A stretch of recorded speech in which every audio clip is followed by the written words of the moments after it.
Welcome to the Digital Dream Out the Gridiron Podcast. It is your host with the most, Asif Ali. You're joined today with my co-host with the most, Cortez Branch Jr. number 24. Cortez, how you doing today, brother?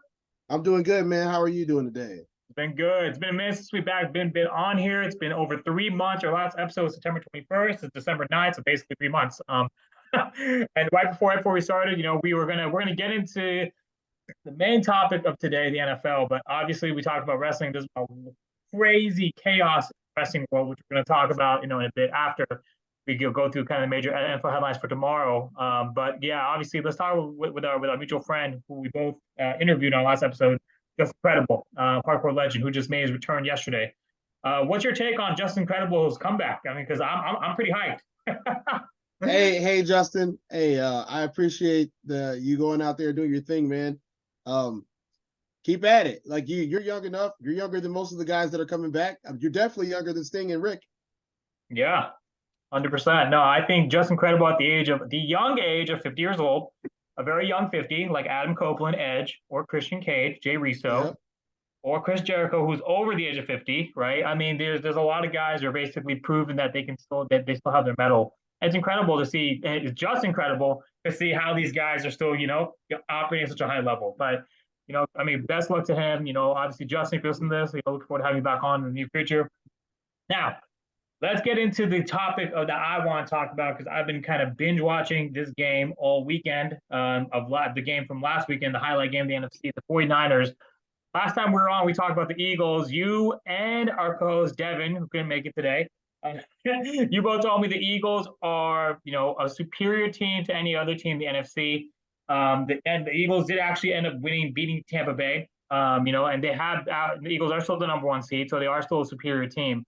But we saw last week what happened when the San Francisco 49ers went in, fully rested, fully healthy, to Philadelphia and Lincoln Financial If you Field. remember, I said number one, my man's Deebo Samuel, and number two, my guy Christian McCaffrey.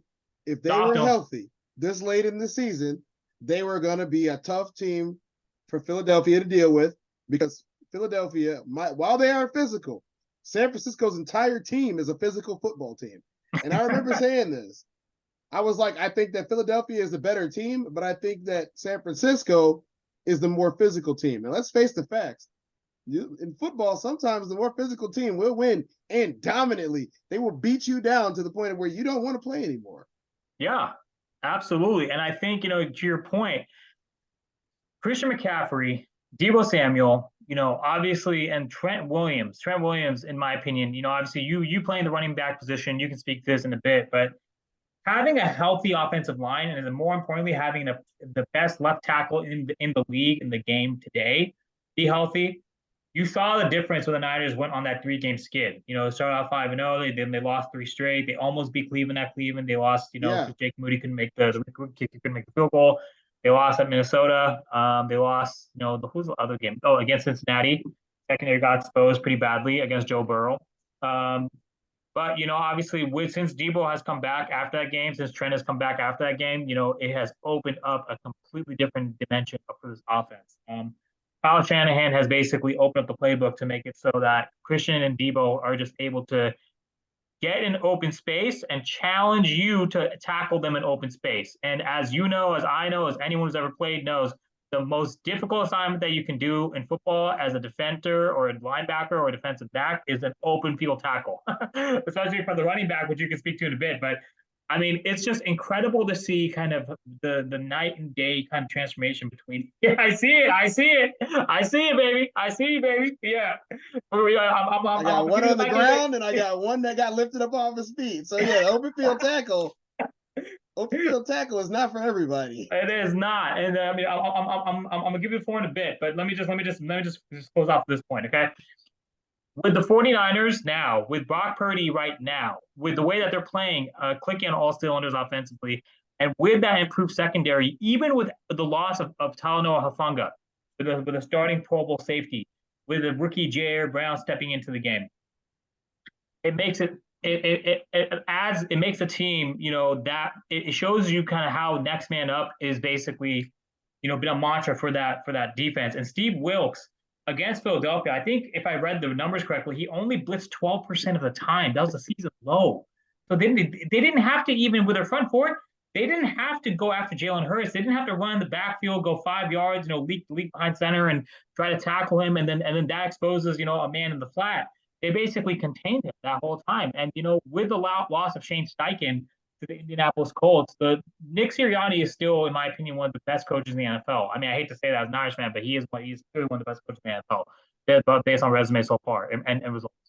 But what we've seen with the 49ers and what we've seen with the Eagles, more importantly, is the Eagles this year have won so many games, and they are still the cream of the crop because of record. But I feel like that game last week showed us, like what Nick Bosa said yesterday, what's the blueprint and how to beat the Eagles. And we're going to talk about tomorrow's Sunday night matchup, which is going to be, in my opinion, the games of the year, the NFC East, the Dallas Cowboys, the Philadelphia Eagles, because that's going to determine playoff positioning. But kind of to your point, with Deebo Samuel, with Christian McCaffrey, how Christian McCaffrey being the NFL rushing yards leader, your 2.4, he's 2.3, right?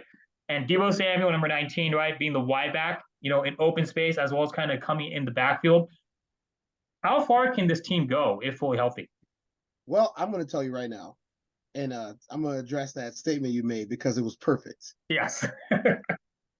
If you guys watched college football this year, you would have seen Colorado steamrolling teams putting up 40 plus points a game for the first 5-6 games. What you did not see was when a team taught the rest of the nation how to beat Colorado. And Colorado didn't lose because they were garbage. I wish people would stop saying that. Colorado didn't lose because they were garbage. They had all-stars on that team, studs. The reason that Colorado lost is because teams found out how to expose their offensive and defensive lines. And when it comes to football, one of the number one things that you're going to have an issue with is players getting overwhelmed with physicality, especially in college. So you make it to the NFL, you make it to the higher leagues, the AFL, and all of the other leagues that are out there, XFL, now merged with the USFL, all of the overseas leagues, the international leagues, and the teams. One of the things that you find out is the next level of football, they don't stop. They do not stop exploiting your weakness. If they find a weakness, they will exploit that weakness the entire game. They will put 3, 4, 5 different guys out there to do the exact same job to exploit your weaknesses. What San Francisco did was perfect. They exploited the weakness in the strong Philadelphia Eagles football team. And that's that if you keep their defense on the field, their offense does not have time to get ready. Their offense doesn't get going. It doesn't get to click. Keep their defense on the field. You saw Brock was dipping and dunking. I don't think he threw a pass over 15 yards for 3 quarters. Like, I'm not talking about yards after the catch. I mean downfield. I don't think he launched any bombs for 3 quarters. I think he was just having fun, giving the ball to his three backs, his wideouts, and just doing his thing that way. And when you got Ayuk, when you got McCaffrey, when you got Samuel, when you got Williams in the backfield, you got everybody, and you got an offensive line that's just disgusting. San Francisco was primed to beat Philadelphia, and I said it. The more physical team was going to win that game, and guess what? There ain't nothing not physical about San Francisco. Nothing not physical about San Francisco. You go to San Francisco, you're gonna get punishing game. They like being hurt. They like playing like that. They love physicality out there, and I don't blame them. Especially if you're in San Francisco. It's nice, warm. The sun's beating down on you. Half the stadium's covered in sunlight. The other team can't see. Beat them. Beat them down. Beat them into the dirt. It's going to be great. 100%. No, and I think kind of to your point, I think, like you said, the physicality and that was and the matchup problem that presented. I think kind of to that other point, like you said, how San Francisco likes to play in that style of physical playing offense. I think one of the things, with Trent Williams and kind of with this kind of, I want to say not necessarily new offensive line, but there's been some, some key losses. Like we lost Daniel Brunskill, Mike McGlinchey on the right side. Mike McGlinchey was a revolving door, though. So that's not really a loss when you look at it. I mean, yeah, Denver's obviously still 6-6, with winning 5 of the last 6, but I mean, Mike McGlinchey, yeah, he's good for a team like that that's trying to become a playoff contender. But for a team that's ready to win it all, I think he's not a good fit for that team. It's gonna be really hard to keep San Francisco out of that title game. I'm gonna tell you that right now. 100%. And I think kind of that's where I was going with them with my question, right? Because I think kind of with a healthy McCaffrey, you kind of alluded to it, with a healthy Deebo Samuel, and kind of what you said, the different type of schemes and how everyone on the defense side of the ball has to kind of rejigger their schemes and their thought process. Look at the landscape. Look at the teams that can fight against them. Let's just throw out some teams, okay? Yeah. Minnesota's hurt. Yeah. Nothing against Dobbs. Minnesota's injured. Minnesota's injured. Nothing against Dobbs. Minnesota's injured. Chicago is a one-man wrecking crew. Two if you count DJ Moore. Okay, so you got two guys on Chicago that are gonna. No, it's not gonna work. Green Bay is just green. That's the best way to place Green Bay. They're green. They got pretty much new everything in Green Bay. It's the same old thing, but all new. Most of the players everybody knew from Green Bay are gone. Most of the veterans went to other places, signed with new teams, signed with other green teams. Just saying. Yeah. The Jets, they're not doing nothing. New England's not doing nothing. Tampa's not ready yet. This is a decent season, but it's not a great season. Yeah. Jacksonville's not going to be a problem. The Chargers are just not ready. They're wasting Justin Herbert because they're not ready. And it's okay to not be ready, as long as you know where you're not ready so you can get better next year. The Saints, hurt. Again, hurt. They're just hurt. And their coach makes some questionable decisions. Denver's Denver. They're not a powerhouse.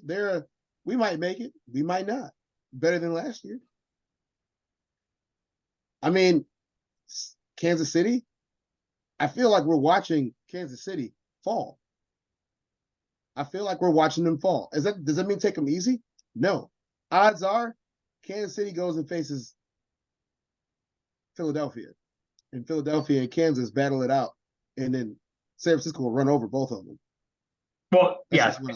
Yeah, well, Kansas City already faced Philadelphia. And Philadelphia already beat them, but KC had an opportunity even with, like, to your point, with all their deficiencies, and MVS just couldn't haul it in.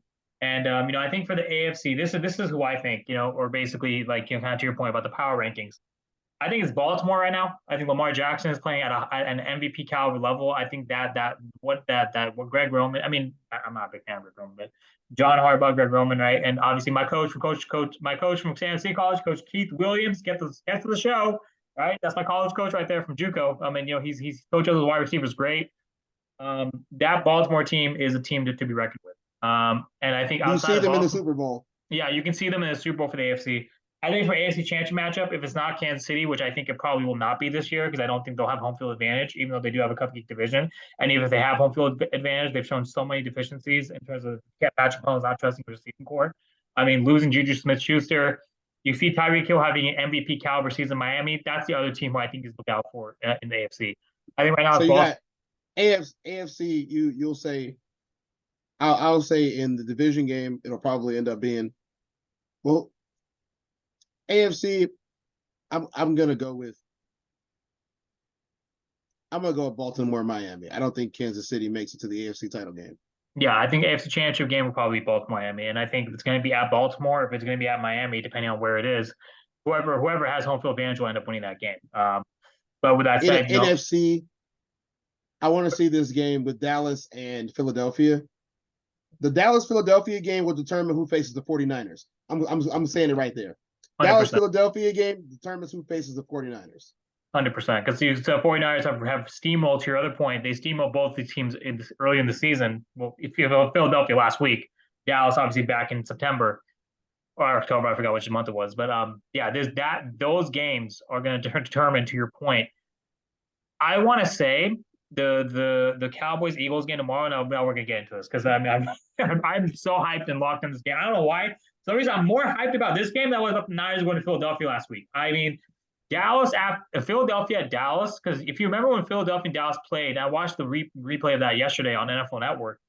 Dallas was in many situations in that game at Philadelphia where they could have turned the tide in numerous situational kind of play calls.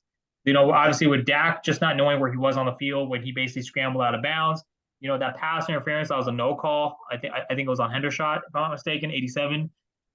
Which would have given Dallas the ball at the 2. There's so many, and then there's just Deron Bland, getting burned, a few times by AJ as well as Devontae Smith. I mean, so there are miscues from the defense secondary and miscues, on offense and defense with Dallas. But I think now that they've since that game, they've gone, and I think they've won 6 straight, or they've gone 6-1 the last 7. So Dallas and now beating Seattle, that's kind of like I want to say above 500 team, which when I play tomorrow. I think Dallas, if they're able to somehow eke out this win, Dak, the big talk right now by the talking heads is whether or not Brock Purdy deserves to be MVP or if it should be Dak Prescott, right? So the question is, if Dak Prescott can get this game tomorrow, does that mean that he's MVP runner? Maybe it does. I mean, I have no problem saying that. However, if Dak cannot win this game tomorrow against Philadelphia, then I think you have to put Brock just by default as number 1 for MVP. A lot of people are saying Tyreek Hill. A lot of people are saying, whatever. But like to your point, Brock Purdy's yards after catch this season are only 48% of his passes or 48% of his total yards in the air are coming after catch. So over 50% of his passing yards are through the air. Okay. And just to give you perspective, the last 5 MVPs outside of Lamar Jackson, every single MVP for the last 5 years, Patrick Mahomes, Aaron Rodgers twice, what have you, right? They all had yards after catch. 50% of the total passing yards were yards after catch. So even the 49ers are the Yak Boys with Debo, Brandon Ayuk, right? George Kittle. Yeah. And Kittle is playing at an all-time level right now. Oh, yeah. That's something that they didn't have last year. Right? Kittle is much better this year than he was last year. And that 100%. Is not a shot at Kittle, because I thought he was great last year. As you know, I draft him every year in fantasy football. Right. As I hate to say it, but hey, 3 guys that I draft in 2 different leagues. I draft Kelsey, I draft Kittle, and I'm going to say it because man, look, Cole Kmet, I draft you every year, bro. And every year I ended up dropping you or trading you right before you start to heat up. And then you heat up, and the team that I play blows me up because you score like 30 points. In that. I don't understand it. But Cole Kmet, Chicago, hometown guy, keep up the good work. I just can't have you on my team anymore. And on my fantasy team, you can stay on the Bears all day. Stay on the Bears all day, Cole Kmet. We like that. But I can't pick you on my fantasy team. You don't help me win at all. 100%. No, and I was gonna say one other tight end in that mix was actually out right now. Mark Andrews is the one who, in my opinion, is the 3rd best tight end in the league when healthy. He's out for the season, right? Because of his injury. He's out for the season. Yeah, I had him too. I had him too. And so obviously without Mark Andrews, that's why I think Baltimore is a little bit at a disadvantage. Their backup's decent. That's what I'm saying, right? And so I was gonna say, Lamar Jackson we're not giving Lamar Jackson enough credit as a quarterback as what he's been able to do, innovating kind of ways of next man up and still being able to be on pace, his numbers aren't that impressive. He has 13 touchdowns and 5 picks through however many games, 12 games, right? Lamar Jackson's a game changer. 100%. He's a winner. Like that's something that people can talk about players as much as they want, but look, I don't care about the stat era. We talked about this too. Stats are not everything. And at the end of the day, I'm looking for winning. And like I've said before, stats are good when you're a kid, when you're playing fantasy football, or if you're playing Madden, or if you're trying to pad your numbers so you can make it on some list. But let me tell you something, guys. Everybody who's out there that watches us, everybody, this is going to be one of those show statements that I make. Stats are nothing. I don't care what your stats are. Do you win games? If you win games, I don't care if you pitch 105 miles per hour or if you pitch 85 miles per hour. Win the game. I don't care if you can dunk or if you can only lay up or if you can only granny shot. Win the game. I don't care if you run a 4-1, a 4-2, or a 4-3, or a 4-9. Win the game.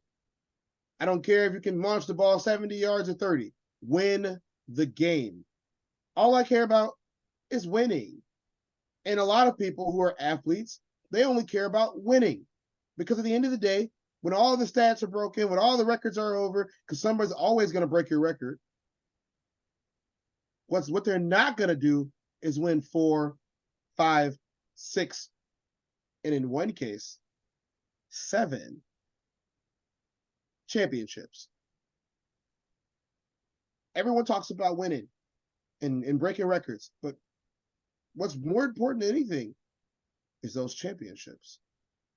And I'm going to go out on a limb here and say I am one of those guys that believes that winning championships adds to your greatness. If you want to talk about greatest of all time, how often did they win? Right. And that's nothing against Dan Marino. But I guarantee you, if Dan Marino had even one Super Bowl victory, they would talk about Dan Marino a whole lot more.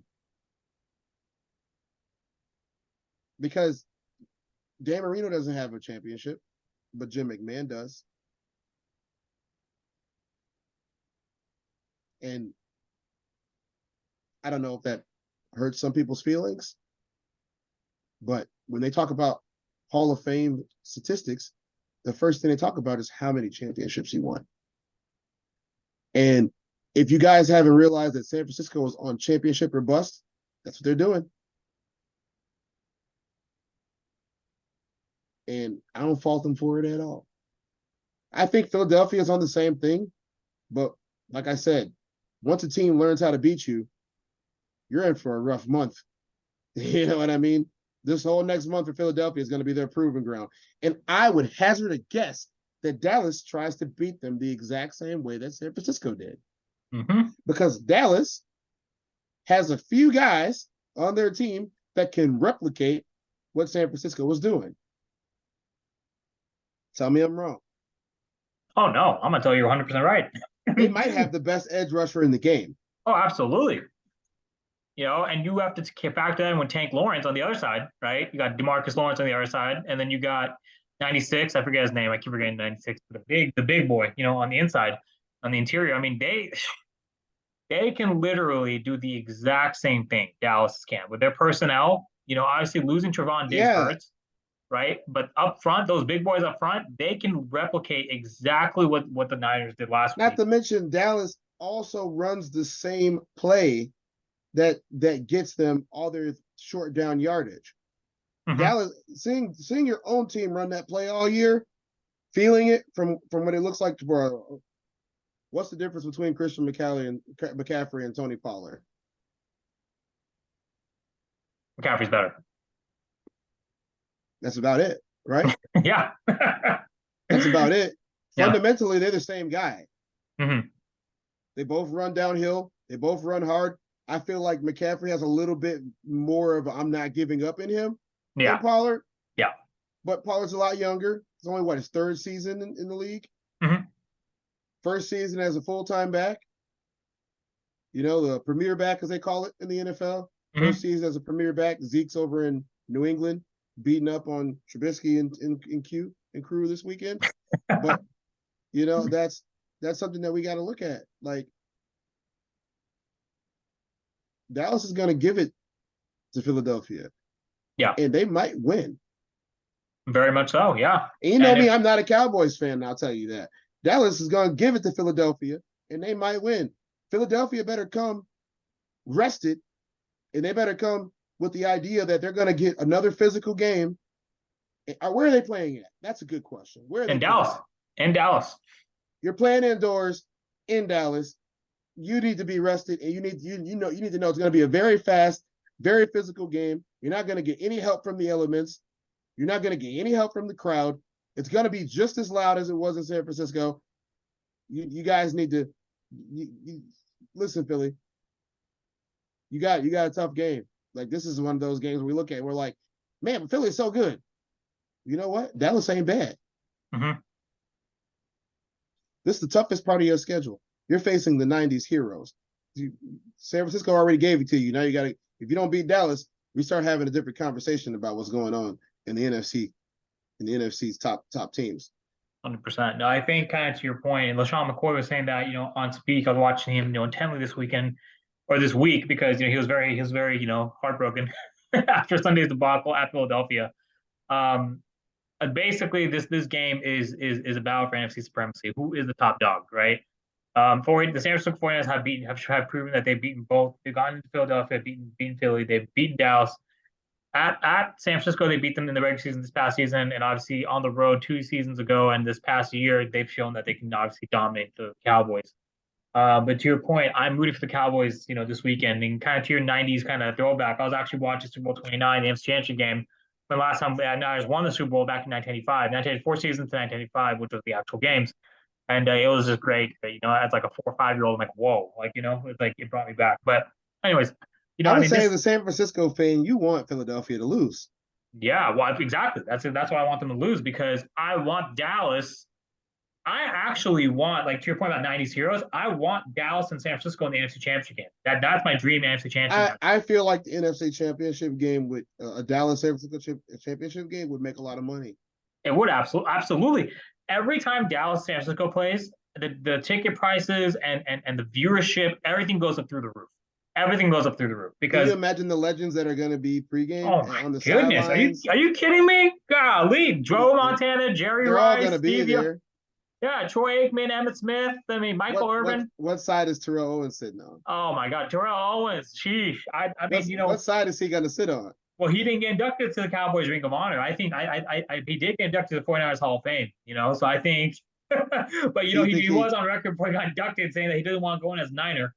And I was like, but I feel like now he's kind of bridged that gap between the Niners organization. So I don't know which side Charles and also Charles Haley. I think Charles Haley might go on the 49ers and Ken Norton Jr. Well, who won 2 Super Bowls.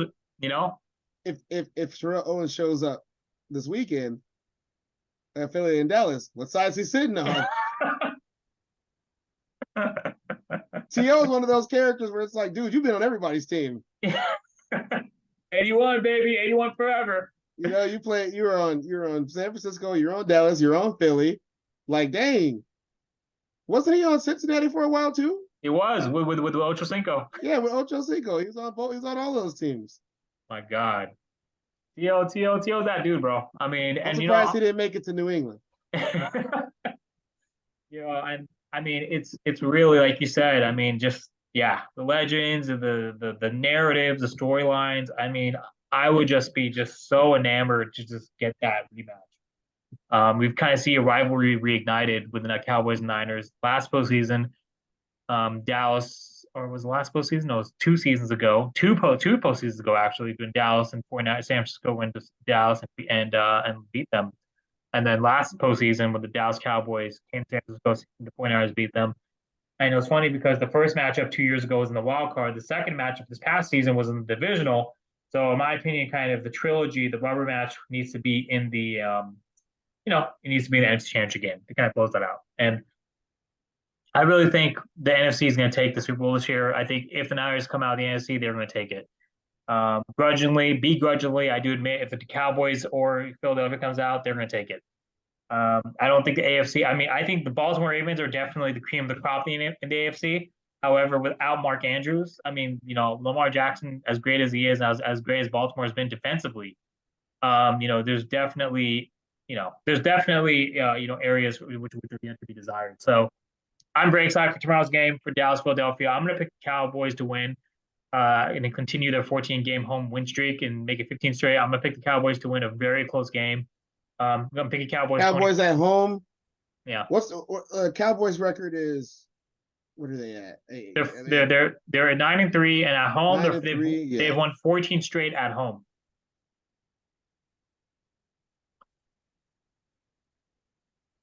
I'm going to go Dallas by 3. Yeah, I'm going to go Dallas by 3. It's funny because the 21-24. That's gonna go. You called it. Yeah, that's gonna be my final score. The spread, the line is 3.5. It's 3.5. So 3 is pretty good. Yeah, I'm gonna go Dallas. Dallas at home. I'm gonna go Dallas by 3. Dallas is won, like you said, 5 straight at home, 14 straight at home. 14 straight at home. Yes. 14 straight at home. And if they have home field advantage, it's hard to beat a team that wins at home every day. Absolutely. I'm gonna go Dallas. I'm gonna go Dallas by 3, 24-21. Philly. I'm gonna say Philly misses at least 1 field goal, and I'll say maybe an extra point. Yeah, I think Philadelphia. Well, yeah, I think Philadelphia will miss I think I think Philly's going to keep it a competitive game. They're not 10-2 for no reason, but I think Dallas at home, they're gonna take it, and that's gonna basically make the NFC very interesting moving forward for the rest of this month up until the new year when the regular season ends, the last week of January. Yeah. That's It's not even biased. I'm not a Dallas fan. I'm not. yeah, I know, me too. Yeah, I'm not a Dallas fan at all. But I think with the way the statistics are, 14 straight wins, which includes Philadelphia. For those that didn't know, 14 straight wins at home. They've beaten Philadelphia at home before when Philadelphia, in my opinion, was better. they were. Yeah, I gotta say that Dallas edges out a victory, maybe even a 1-point win. But I'm gonna say for the purpose of spreads and how football scoring works, aside from anything awkward, aside from Dallas and Dak just decide he forgets how to throw. As long as Dak doesn't throw 3 picks, I think Dallas wins the game. 100%. Yeah, so that's pretty much it. I think the only other matchup I want to talk about for tomorrow is Kansas City and Buffalo. This one's kind of weird because I mean, obviously, it's like Josh Allen and the offense. They've been kind of struggling, but they've been better, like receiving wise. And Josh Allen having chemistry with receivers, and Josh Allen's been throwing a pick in his last every single game, basically last 6 games. I'm gonna say, where are they playing? Are they playing in Buffalo or are they playing in Kansas City? At Kansas City. Buffalo's gonna lose this game. See, but I don't know because I think if Philadelphia went into Kansas City and beat them, and Buffalo went to Philadelphia before the Irish game and they've been playing them in forced overtime, I think Buffalo's offense is a lot more competent than Kansas City's offense, who's only averaging. I think Buffalo's offense is more competent. I think that Josh Allen gets a little squirrely in close games and throws. Josh Allen turns into Jameis Winston in close games. Mm-hmm. Like if Josh Allen got a 14-point lead, you might end up with a 30-point lead by the end of the game or a 35-point lead. But if Josh Allen's playing a shootout, Josh Allen's gonna do too much. And like this is not a shot at Josh Allen. This is watching him play. He's got just as many interceptions as he does touchdowns this year. Yeah, absolutely, yeah. And but I think Josh Allen, he elevates his performance every time he plays against Patrick Mahomes. And he does rise to the occasion. Rise to the occasion. That's the only reason why, and obviously it's just wishful thinking because I would much rather the Chiefs. You're better. You just put your foot on the jugular if you can. Keep the Chiefs out of the playoffs if possible. I would love to see the Bills win this game. One, because I am not a Swiftie, and I'm so tired of watching football and having to listen about Swiftie stuff all day long. I'm not a Swiftie. You're not going to convince me. I'm not a part of the Beehive either. I'm not a Barb. I'm none of those things. I'm not a little monster. Look, I am a man, baby. I don't care about none of that stuff. I care about if I'm trying to watch some big, strong, sweaty men play football and tackle each other. That's what I'm trying to watch. And I'm sorry. Ever since the beginning of combat sports in Greco-Roman wrestling and the Olympics and the gladiatorial games and everything like that, people love the spectacle. Football is the last one we got, and please don't ruin that with Taylor Swift. Yeah, I mean, it's at this point, I think Kansas City reeling, which is great. I really like seeing them reeling and having this publicity. I think Taylor Swift is cursed. And I think that unless Travis Kelce ends up marrying Taylor Swift, we're going to be in a position. We're going to be watching this drama unfold with Taylor Swift and there numerous other high profile relationships where something happens. Okay, the thing that bothers me the most about it is in all of the other ones. In the modern time, we're not talking about Joe Namath and his 900 women.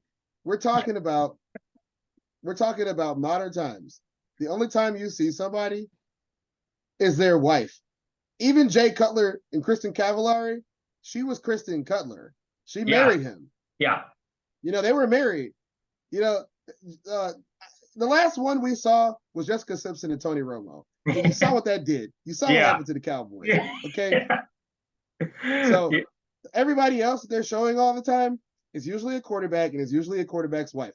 Giselle and Tom, they were married.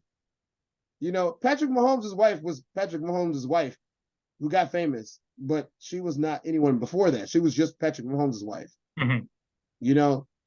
That's cool. People like her. She's famous for being an NFL wife. That's cool. Yeah. I don't care. If I was in the NFL, I would want my wife to be famous for being my wife. Yeah. Bring me the money, whatever. You know what I'm saying? That's just how it works. But Taylor doesn't need the publicity. Taylor doesn't need the money. Taylor doesn't need the exposure. She's got a movie of her doing what she normally does for work. She doesn't need it. So that being said, it's like just keep her out of football. Like it's cool. She's here, but literally, like there's lots of celebrities at these games because it's the NFL, and there's always celebrities at every NFL game. It's just how it works. Yeah. So I don't really need it. I care more about football than their relationship. Like you said, I feel like there's a Taylor Swift curse. I feel like after every guy that she dates just has career suicide after that. Like his career's over at that point. Like, well, unalives his career.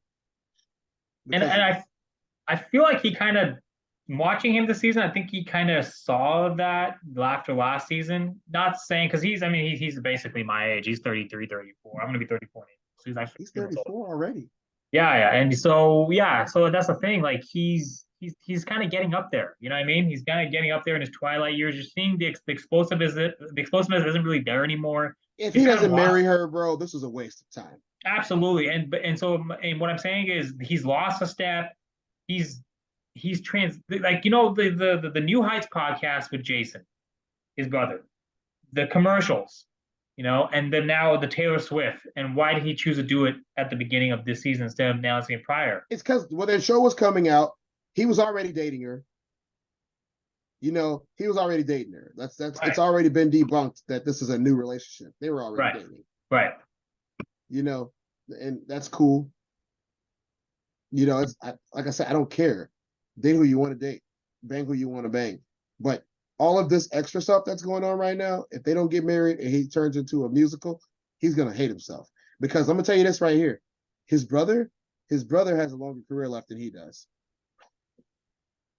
Yeah. NFL centers are not easy to come by. Exactly. I think, and what I was gonna say was that's what I think what I was trying to go with what I was trying the point I was making, kind of timing or everything. I think Travis Kelce is preparing for his career transition after the NFL. I think he's already seen the writing on the wall. I think Travis Kelce is basically because when his game is so predicated on speed and he's not much of a blocker like a George Kittle, like he's basically, he's not gonna say one dimensional, but basically one dimensional because they flex you out at Y and you're basically a wide receiver. And what do wide receivers rely on? Speed, right? Yeah.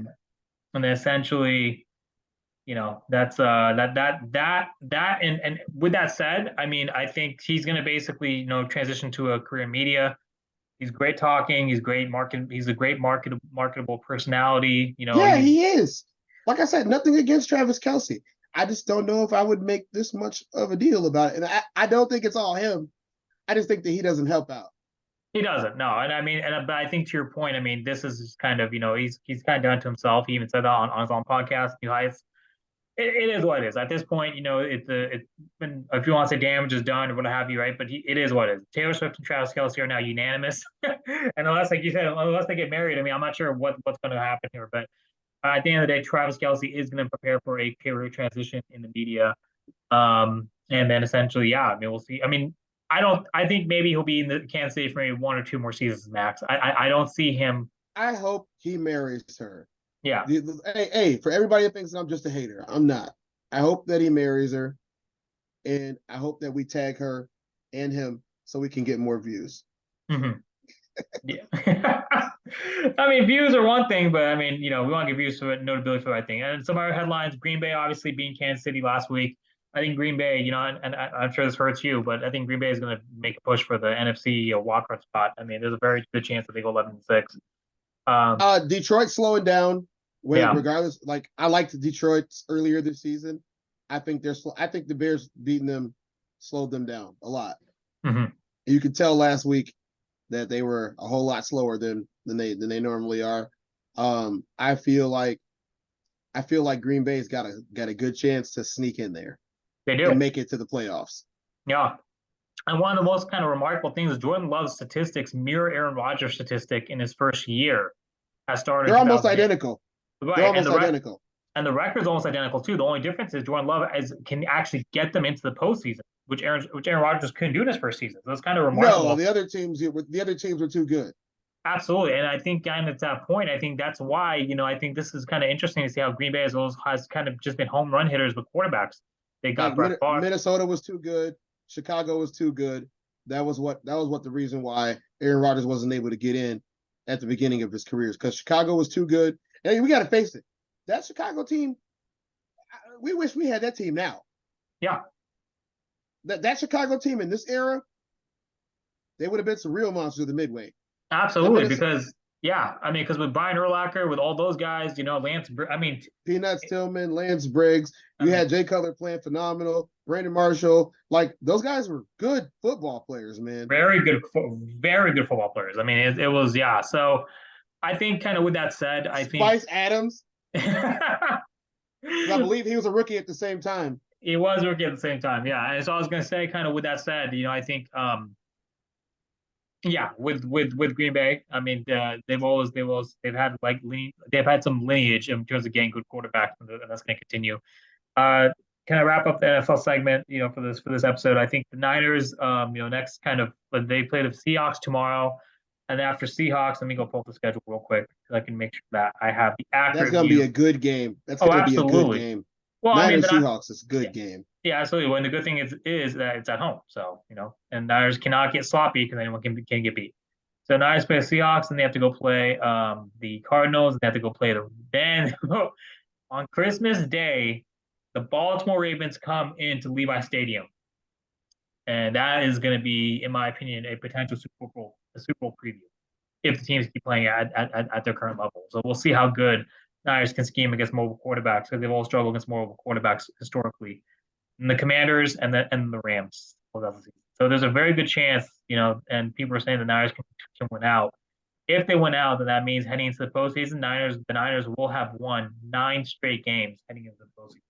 So that's, granted, there's still a lot of football to be played up until January 7th, the last game of the regular season. So hopefully the Niners can continue this momentum. And we'll see how good the game of the year, in my opinion, did Philadelphia and Dallas to shape out tomorrow. Really hope Dallas can pull it out. Now, let's transition over to wrestling. All right, yeah. Randy Orton is back in the WWE, but that was upstaged by Survivor Series return of Chicago's own, the best in the world, CM Punk. My man Cortez, Chicago native. Talk to me, baby. Chicago made Punk. Look, I'm going to get a lot of hate for this. Yes. Especially because the wrestling side of this podcast is going to pick up now. Look, y'all, I absolutely love CM Punk. I love his wife, AJ. So beautiful. He picked the right one. Okay. She's supportive. She's a great author. She still looks, she's amazing. Hey, CM Punk, Phil, whatever you choose to go by today, I'm going to tell you, hey, do your thing, man. Just stay away from Roman. Stay away from Cody. Stay away from Cody and stay away from Roman, and we'll be fine. You can do whatever you want with Drew and Seth, especially Drew. Listen, Drew. It's a love-hate relationship with me and you, man. I feel like a lot of people like you, and for a good reason, because you're a fantastic personality, you're a fantastic wrestler, and outside the ring, I've heard you're a wonderful human being. You don't resonate with me, though. So I'm going to tell you right now, we the ones. Stay away from Jey Uso. Stay away from Roman Reigns. Stay away from Solo Sikoa. I hope CM Punk, makes you go to sleep. And that's just the way that it's got to be. Seth, go get some rest. Hang out with your daughter, man. Hang out with your daughter. Hang out with your beautiful wife. And I think that she can do the same, because we don't need to have overexposure of amazing talent like you guys. Take a note from the Attitude Era. I'm going to jog your memories a little bit, because now we're talking about wrestling.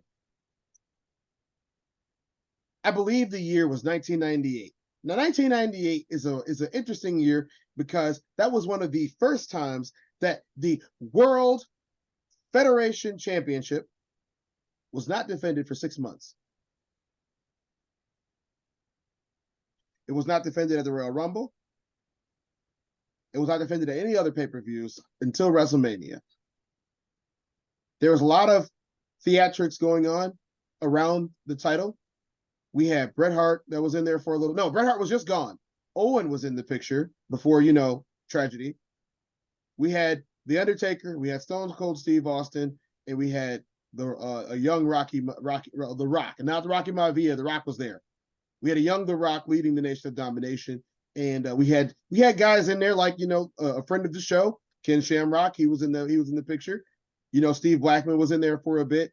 And the Rogues Gallery with Kane and a couple others. We're trying to figure out if Kane was, was going against the Undertaker, or was he on the other side. Kane won the title for a day, and Mankind came in there too, won the title for a little bit. This is 1998. So here's what was going on in 98, guys. Shawn Michaels got injured in a match. And he finished the match, but he didn't wrestle again for 6 months until WrestleMania. And he lost at WrestleMania when Iron Mike turned on him and Stone Cold Steve Austin did what Stone Cold does. And he stunned him, threw him out the ring, and it was the end. It was Shawn Michaels retired the next night on Monday Night Raw, and the new DX was introduced with the New Age Outlaws and X-Pac and Triple H at the helm of it. And this is how you make championships seem more glorious. Big Time Bex didn't work. And the reason why Big Time Bex didn't work is because you were there every night. Just calling it how I see it. Seth Rollins is doing a great job with the title, except it's not the United States Championship, man. You don't have to defend it every night. It's not the Intercontinental title, which is hardly ever defended anymore. You don't have to defend it every night. Look at the number of the title defenses of the Intercontinental Championship up until now. It took high level with The Miz all the way down ever since, to where they hardly ever defend the title. And now people want the Intercontinental Championship. The U.S. title, we have seen it one time since Survivor Series. And it was not defended. It was in a segment, a talk show segment. The tag team titles, they've been defended a few times. They've changed hands a few times. But let's look who they changed hands to. Back to Jey Uso. Back to the Judgment Day. Sammy and Kevin have split. You get an influx of new wrestling talent that's come back and in. You got Randy Orton back. You got CM Punk back. Randy Orton signs with SmackDown, which means that CM Punk is going to sign with Monday Night Raw. The voice of the voiceless character is back. He dropped an almost identical pipe bomb promo last week, if you remember. Mm-hmm. And I can see him going after the title, not Cody. Everybody's like, oh, Cody's going to go after it. No, he isn't. Cody doesn't want to go after that title. Cody's got one goal, and it ain't the big goal. Hate to tell everybody that. Cody's got to beat Roman. Is it going to happen? I don't know. I don't. Why? Because what is Randy back for? Randy's going to feud with Roman. If he wins, I don't know. He's going to feud with Roman. That's the reason he came back to SmackDown. Maybe that's a Royal Rumble feud. Maybe that's a Crown Jewel feud. Because isn't Crown Jewel after the Royal Rumble? No. Or no. Yes. It's like kind of weird because this year they did it in August. I'm not sure when they're doing it now. Or October, whatever it was. So well, there's two, right? There's Crown Jewel, and then there's Elimination Chamber. What's the other? What's the name of the other show they do in Saudi? Night of Champions. Right. So Night of Champions is going to be in Saudi Arabia again. Yeah. It's going to be in May after WrestleMania. I would say that, and that's after WrestleMania. So they're not going back to Saudi before WrestleMania. No. Okay. I was expecting them to go back at least once more before that.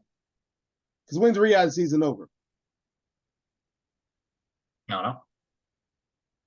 I know they were there. I know Riyadh season's a huge one for all the sporting events. UFC's there. I know there's a couple soccer events that are there. Obviously, they had Crown Jewel already. Greatest Royal Rumble's probably never happening again. It took forever.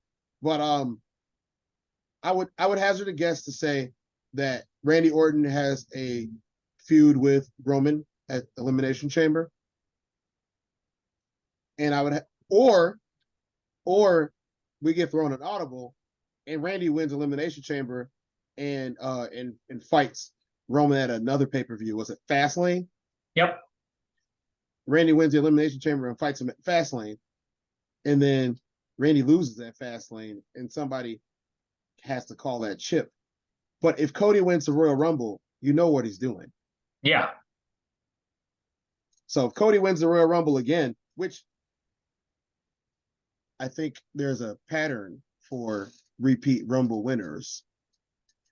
Am I wrong? Nope. They win the first Rumble, they lose the championship match. They win the second Rumble. What happened with Michaels, Austin, Lesnar, and Reigns. All four of them lost and then won the second one. Mm-hmm. Yeah, So, yeah. Austin, Michaels, Austin, Lesnar, and Reigns. All four of them won 2 Royal Rumbles, lost the first one, won the second one, and then went and won the title afterwards. So I think that if Cody wins this one, based on history of the other guys that did it, including one of the ones that's holding it right now, then he's gonna take that title from him at WrestleMania. But at that point, do you lose out on The Rock? Because let's face the facts here, they missed that opportunity. And I would have preferred to have that bloodline story develop, but maybe it's because people got tired of the bloodline. Maybe it's because they wanted to bring it back at a later time. You know, maybe it's because the bloodline, even if Roman loses, Roman doesn't stay lost. Because I could totally see this happening. And I think you can too. I could totally see Roman losing at WrestleMania to Cody. I could see Cody losing at Night of Champions to someone else. Mm-hmm. I could see Cody coming back and winning the title from that person after Night of Champions, which would be Backlash. Mm-hmm. I could see Cody winning it back at Backlash.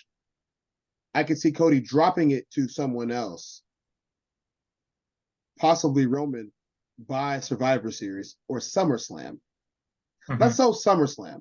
Cody will drop it back to Roman at SummerSlam, and Roman holds it from SummerSlam to WrestleMania to face The Rock.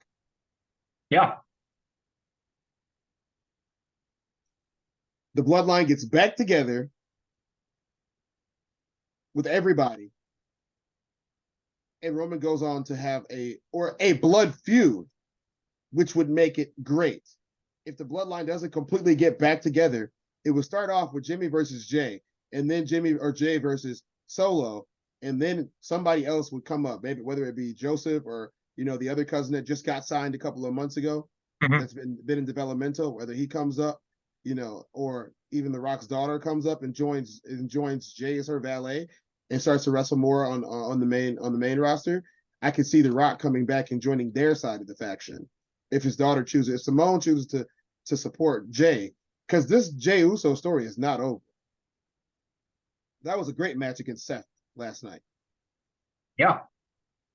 So that was a great night. That was a great match against Seth. Not last night, Monday. That was a great match again. If you haven't seen it by now, it's Saturday. You guys, I'm not spoiling nothing. If you haven't seen it by now, then it sucks to be you. But yeah, Jey Uso lost to Seth.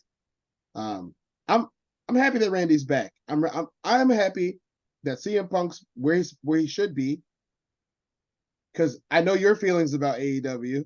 And you know what? I owe you an apology, man. Maybe not an apology, but maybe a consolation.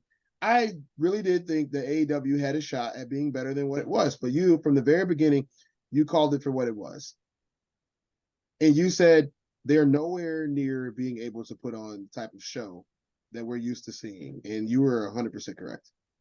And I think that everyone around them right now is getting to understand that, and I think that all of the big talent is starting to understand that, and AEW is slowly turning into WCW. Yeah, absolutely. That's not a bad thing, because at least with this crop, these guys are much better wrestlers. I mean, I like Edge. I like Christian. I like that Sting is retiring. I don't get why Ric Flair gets so much trash. Like, I don't know if it's Ric Flair fatigue from the newer generation, but Ric Flair's goated, man. Like leave him alone. Like, he's just being Rick. We loved him. We loved him for 50 years because he did this. It's just that now he's old, and you guys are gonna dump on him because he's old. But yeah, he said some insensitive things. But this is one of those worlds where like life ain't comfortable. So I'm glad we get to see Rick off. Maybe not the way that that WWE wanted him to go away, but hey, it's Ric Flair. He's never gonna stay gone until the day he dies. That's just how it goes. As long as Charlotte is around, Rick will be around. Yeah. And even if Rick's gone, as in, into the great beyond, Charlotte's going to talk about him every day after that. Because wouldn't you? Yeah. It's just how it is. Cody still talks about his dad. Randy still talks about his dad and grandpa. We can't go 5 minutes without hearing something about the NOIE family. It's part of his legacy. It's part of her legacy. Like, let them do it. It's fun to watch. Yeah. They're more fun than AEW is. Absolutely. Even though WWE is kind of watered down, it's for kids. I mean, it's crazy because CM Punk and Randy have kind of brought this element of the unknown, this kind of, like you said, breaking the fourth wall, as well as kind of, like you said, pipe bombs and whatnot, this kind of bringing that adult audience back into it. And CM Punk is actually doing a really good job of kind of working with the confines of structure. And, I say the big question mark is, will he behave, or will we have another press conference of hell like he did with Tony Khan last year? Yeah. And then, but I personally think that that's not going to happen. They're paying him 7 figures. AEW couldn't match that. I mean, the money's way too good for CM, and it's going to be great. I mean, at the end of the day, Tony still owes him money unless he signed an agreement to not get paid. Yeah. And the whole Cole Cabana fiasco, Hangman Page, I mean, none of that's on him. I mean, I really don't feel like a lot of it was on him, but none of it's directly on Phil. You know what I mean? But if it wasn't for the fact that most of them are still having the same problems that they had before. Yeah. They're still having, like, these guys, like, it's just that these bigger names that they brought in, it's more notable because who cares if you're fighting with Jungle Boy? 100%. Okay, wrap it up. AEW down, WWE up. Just incredible. Welcome back. And, welcome back, Justin. Welcome back, Justin. And NFL coming up. Big matchup tomorrow, game of the year, and that will determine NFC and obviously playoff implications. So we'll see if the Niners can, hopefully capitalize. We'll see who can come out of the MVP race on top of the last 5 games of the season. My bold prediction for tomorrow, like we made our picks for tomorrow. I think we both have Dallas winning by 3, 24-21. And we'll see how it shapes out. Cortez, any final thoughts? Any closing thoughts? Dallas over Philadelphia, San Francisco over Seahawks. And hey, you guys stay safe out there. This world that we live in is a little bit crazy. Hey, don't let the negativity get you down on anybody's side. Just live a good life. 100%. Now, everyone, who's ever suffering or, has someone suffering, with either recent events in the world or what have you, just, let's know. I mean, my thoughts, prayers go out to all of you. And, like you said, like Cortez said, definitely don't let it bring you down, and there's definitely sources out there, there's communities. So, it's a tough time we're in, but, I think we'll get through it. So with that said, thank you all for tuning in. Y'all, God bless, stay safe, and have a great weekend.